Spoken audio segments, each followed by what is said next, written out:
हताश हुई जीवन हारिबा नहीं चेतावनी देले चाषी।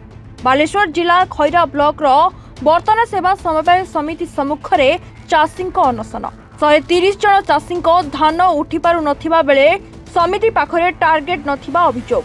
हताश हेबा परे स्थिति एपरी होईछि जे हातरे घासमरा विष धरी आत्महत्या करने चेतावनी देइछन्ति चाषी भाई। बरगड़ मालकानगिरी और सोर भली अंचल में चाषी धान एबेबी खलारे पड़ी रही। टोकन थाई मध्य मंडी मालिक माने धान उठाऊ नथिबा अभियोग हेउछि। सरकार केवल अवधि बढ़ाइबा थोप पकाउछन्ति ना प्रकृत में अव्यवस्था को स्वीकार करी ग्राउंड जीरो रे काम करिवे ताहा देखिबाकू बाकी रहिला।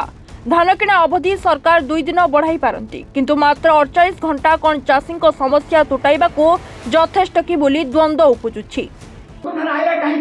मेसेज बाबू आसी सेक्रेटरी पाखर अछि आमे आज वर्तमान सोसाइटी सेक्रेटरी आगरे आत्महत्या करू घास विषय खाइ के बाजी करेबू तू छाड़ीबू नाही।